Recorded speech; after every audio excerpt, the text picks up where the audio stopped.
बदल गया है जमाना। पहले घर से माँ के पैर छूकर निकलते थे और अब घर से मोबाइल की बैटरी फुल करके निकलते हैं। मेक श्योर होते हैं कि फोन चार्ज जरूर होना चाहिए, भले हम चार्ज हो या ना हो, हम रात भर जागे हों। नमस्कार, सुस्वागतम, वेलकम, अभिनंदन। मैं हूं आपके साथ आपकी अपनी हुसैन दोस्त डॉक्टर वायरा की। सुबह की राम राम। कैसे हैं आप? आपका दिन शुभ और मंगल में हो। परमपिता परमात्मा की असीम कृपा आप पे, आपके परिवार, आपके संसार, आपके बिजनेस पर हमेशा रहे। आप मुझे जर्मनी से, फ्रांस से, लंदन, कनाडा, ऑस्ट्रेलिया, यूरोप कहीं से भी देख रहे हो, आप दिन दुगनी और रात चौगनी तरक्की पाएं। जो आज आप सोचें, ओए होए, वो चीज़ें आपके जीवन में मिल जाए। मंगला गौरी के 16 श्रृंगार के बारे में मैं आज आपको बताऊंगी। मंगला गौरी का व्रत वो व्रत होता है जो हम सावन के में पढ़ने वाले मंगलवार में रखते हैं। वो 4 मंगलवार पढ़ें, वो 5 मंगलवार पढ़ें, इन व्रतों को रखा जाता है और चौथे या 5वें मंगलवार इसका उद्यापन भी कर दिया जाता है। लेकिन मंगला गौरी के इस व्रत में सबसे ज़्यादा महत्वपूर्ण होता है मंगला गौरी के श्रृंगार। श्रृंगार में वो 16 श्रृंगार क्या है और माँ को क्यों पसंद है। अगर आप कुंवारी लड़की हैं और आपका विवाह नहीं हुआ तो भी आपको 16 श्रृंगार माँ को अर्पण करना चाहिए। और ओहे, अगर आप शादीशुदा हैं तो साड़ी वाड़ी पहनकर माँ की पूजा आराधना अर्चना कर तो आपको 16 श्रृंगार खुद भी करना चाहिए और माँ को भी अर्पण करना चाहिए। बिंदी सबसे पहले 16 श्रृंगार में आती है। सुहागन महिलाओं को कुमकुम की बिंदी माथे पर लगानी चाहिए और ये बात हमेशा याद रखना चाहिए कि ऐसी बिंदी माथे पर लगाने से आपका गरूर बढ़ता है, आपके पति का कॉन्फिडेंस बढ़ता है, आपके पति की उम्र लंबी होती है और आपके पति के रिश्ते अच्छे होते हैं। लेकिन जो बिंदी आप कुमकुम की अपने माथे पर लगाएं वो माता गौरा के माथे पर भी जरूर लगाएं। और इस पूरे सावन के महीने में महिलाओं को श्रृंगार का सामान भेजें। सिंदूर, सिंदूर मांग में भरें और पति से भी अपनी जो मांग है वो सिंदूर से जरूर भरवाएं। और जब वो आपकी मांग में सिंदूर भरे, आप पैर छूकर उनका आशीर्वाद जरूर लें और माँ मंगला मतलब माँ गौरी, माँ पार्वती की भी मांग जरूर भरें। काजल, काजल अपनी आंखों में लगाने से इससे मंगल दोष खत्म होता है। सबसे बड़ी बात, शनि दोष खत्म होता है और आपकी आंखें भी बहुत खूबसूरत लगती हैं और आपको किसी की नज़र भी नहीं लगती। और माँ गौरा को भी इस सावन में आप एक ज़रूर निश्चित रूप से काजल दें। मेहंदी, मेहंदी तो सावन में आपके हाथ से छूटनी ही नहीं चाहिए। लोग तीज पर लगाते हैं, कई लोग सावन शुरू होने से पहले लगा देते हैं, कई लोग बीच बीच में भी लगाते रहते हैं। खुद भी मेहंदी लगाएं, किसी छोटी बच्ची को भी मेहंदी लगाएं, अपनी सहेली सखियों को भी मेहंदी लगाएं, सुहागनों को मेहंदी लगाएं तो बहुत उत्तम रहेगा। चूड़ियाँ, चूड़ियाँ सुहाग की निशानी होती है और ये आपको खुशखबरी देती है। इसलिए सावन के टाइम पर लाल या हरी चूड़ियाँ, खासकर हरी चूड़ियाँ आपके हाथ से कभी नहीं निकलनी चाहिए और आपको सुहागन महिलाओं को भी चूड़ियाँ देनी चाहिए। अच्छा, चूड़ी सोने की हो, चूड़ी कांच की हो, चूड़ी लाख की हो। सोना, हीरा, चांदी, तांबा, पीतल कुछ भी पहने, लेकिन कांच की चूड़ी और लाख की चूड़ी आपके लक को इन्हेंस करती है। मंगलसूत्र, आपके गले में सावन में मंगलसूत्र, रुद्राक्ष की माला नहीं उतरनी चाहिए। और वैसे तो ये सब चीज़ें जो मैं आपको बता रही हूँ, ये 16 श्रृंगार में हमारे जीवन में हमेशा ही रहनी चाहिए। लेकिन चलिए, आज का भागता दौड़ता जो संसार है वो ऐसा है कि कुछ ऑफिस में ये चीज़ें अलाउड नहीं है, कुछ महिलाओं को शर्म आती है।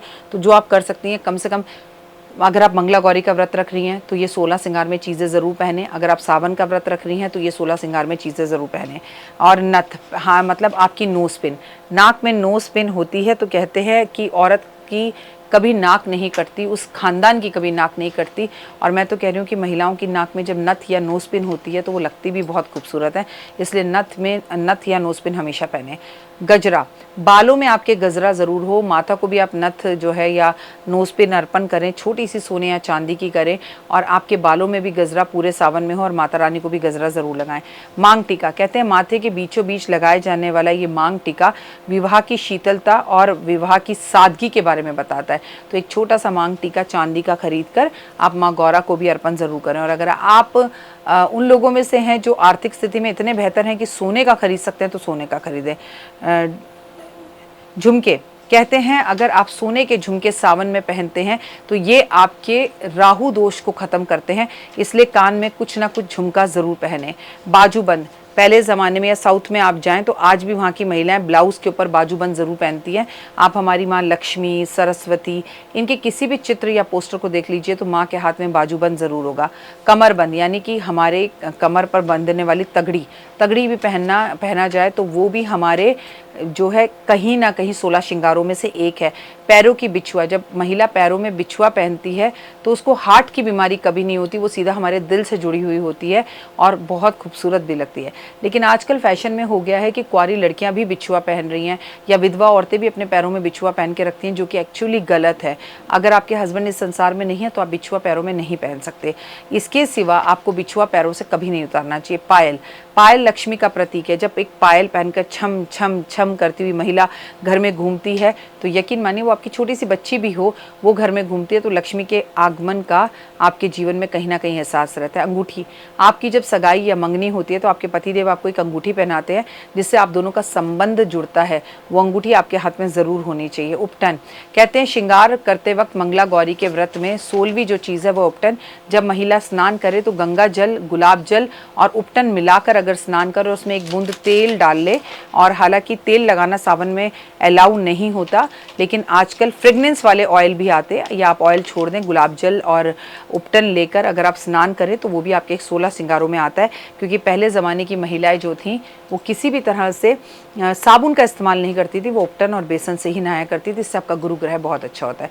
उम्मीद है आपको ये मंगला गौरी के 16 श्रृंगार के बारे में मेरी बात ज़रूर समझ में आई होगी। फिलहाल दीजिए इजाज़त, नमस्कार, जय माता दी। कैसी लगी, पसंद आई? चलिए, हो सकता है किसी को पसंद ना भी आई हो, लेकिन अगर हृदय से आप इन उपायों को करेंगे तो आपका फायदा जरूर होगा। बहुत मेहनत करते हैं हम ये वीडियो बनाने के लिए, और मैं ही नहीं, सब। तो अगर अभी तक आपने मेरे चैनल को लाइक, सब्सक्राइब, शेयर नहीं किया, जरूर कर लें। अगर आपको किसी भी तरह की कोई जानकारी चाहिए या आप चाहते हैं आपकी बताई हुई वीडियोस में बनाऊं, तो आप यकीन मानिए हमारे नंबर आपको सारे वॉलपेपर पर दिखाई देंगे। इन सब नंबरों पर, इन सब नंबरों पर, इन सब नंबरों पर, इन सब नंबरों पर आप हमें तुरंत कॉल करें, और कॉल कर कर आप हमें मैसेज करें, व्हाट्सअप करें कि क्या वो विषय है जिस पर मैं आगे वीडियो बनाऊं। आप जो विषय मुझे देंगे उस पर मैं वीडियो बनाऊंगी। और हाँ, रुकिए, जाइए मत। आप में से बहुत से लोग मेरी इन वीडियो को रोज देख रहे हैं लेकिन चैनल सब्सक्राइब नहीं कर रहे, और उससे भी ज्यादा प्रॉब्लम है कि आप मुझे अलग अलग चैनल्स पर देख रहे हैं। मेरा असली चैनल यही है, सिर्फ यही डॉक्टर वाई राखी एस्ट्रोलॉजर चैनल पर ही मुझे देखिए और कहीं नहीं। ये मेरी आपसे रिक्वेस्ट है। जय माता दी। जीवन में है समस्या, नहीं मिल रहा तकलीफों से छुटकारा, नहीं मिल रही मनचाही नौकरी, टूट गया है विश्वास, सास से आपकी बिल्कुल नहीं बनती और खत्म हो गई है आस, भगवान से आपका विश्वास उठ चुका है। टैरो के 78 कार्ड खोलेंगे भविष्य का राज। सरकारी नौकरी से हैं आप कोसों दूर, कुंडली जगाएगी कुंडली जागरण, कुंडली बताएगी आपका भविष्य। ऊपर से ये जादुई हवाएं, ऊपरी हवाएं, जादू टोना तंत्र विद्याएं, पति पत्नी और वो, करना होगा खुद पर विश्वास। दीजिए मुझे भी एक मौका, अपनी कुंडली दिखाइए, टैरो कराइए, लेकिन अपनी जिंदगी को जल्द बदलवाइए। मैं हूं डॉक्टर वाई राखी। आप मुझसे बात कीजिए, फोन कीजिए, अपॉइंटमेंट लीजिए, आपकी जिंदगी के अंदर आएगा जबरदस्त बदलाव।